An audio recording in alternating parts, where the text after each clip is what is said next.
Hello neighbors. This is part of our trip back to Iowa, and here is a really quick preview of one of our favorite little Amish stores. As we were walking in, I didn't want to film too much of that. This is, if you can guess, farm fresh eggs, of course. There's our dry ingredients. You saw the rhubarb.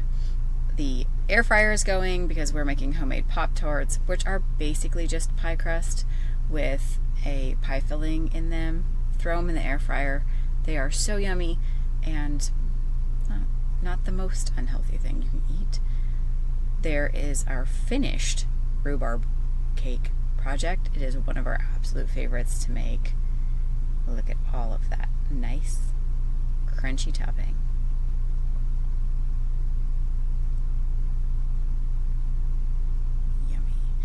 This is some frosting that is going on some other items.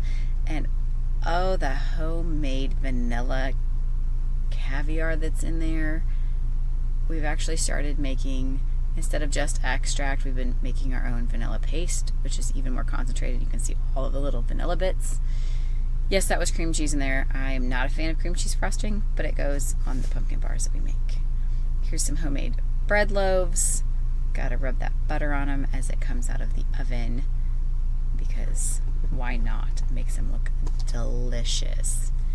And they were, of course. We ended up throwing a couple of these in the freezer so that my mom could have them when we were gone. They're the perfect little size for her.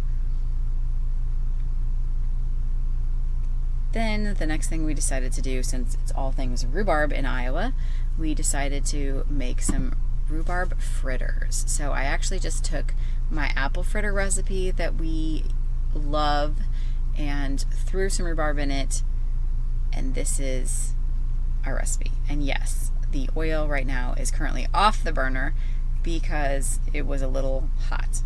So if you just put it on the other side, the oil will cool down a little bit, and then we can keep checking it there. Then when it needs to, we can move it back over. See how hot that is? It's almost 400 degrees. So we want to keep it around 350. It's not a big deal, but you don't want the outsides to get too done before the insides get done. Nobody likes runny middles. You want to make sure that when you start a project like this, cooking anything, you do a couple first to try them to make sure they come out right. If you went ahead and loaded that pan down with 8 or 9 or 10 of them, you're going to bring down the temperature of the oil pretty fast. And yes, in our case, we need the temperature of the oil lowered a little bit, but you also don't want to ruin a whole bunch. So even when you're baking cookies or anything, always pop 2 in the oven and check them. Then you can test the spread. You can test to see if they're going to be on for the right length of time, all kinds of stuff. So then we move it back over to the heat because our temperature of the oil is dropping enough. Turn the heat down a little bit, and then we actually are going to temp the inside of those. Off the top of my head, I swear I think bread needs to be 185, 190, something to that effect. So that's kind of where we're going to aim for with these, and those are toasting nicely. Those are the new ones that we just dropped in there. Keep them going so they don't stick together and so they don't stick to the sides or the bottom.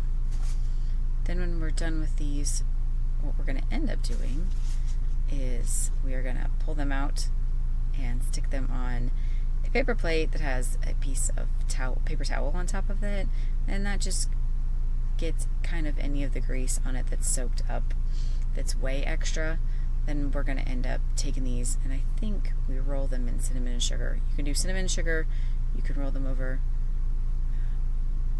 powdered sugar on top. You can do frosting, whichever you'd like. Delicious. And then we cut them open because, of course, we want to cool them faster. So he decided to mix cinnamon and sugar together, and that's actually a little powdered sugar in it that is kind of clumpy there. But roll them in there really good. Didn't get that side. And then, especially the first ones, we want to check for doneness on the inside. We also want to check, give everybody a taste test. So by cutting them in half everybody gets some sooner. And there's our very large pile of apple fritters that we replaced with the rhubarb. So those are our rhubarb fritters. So one recipe, very versatile. Enjoy!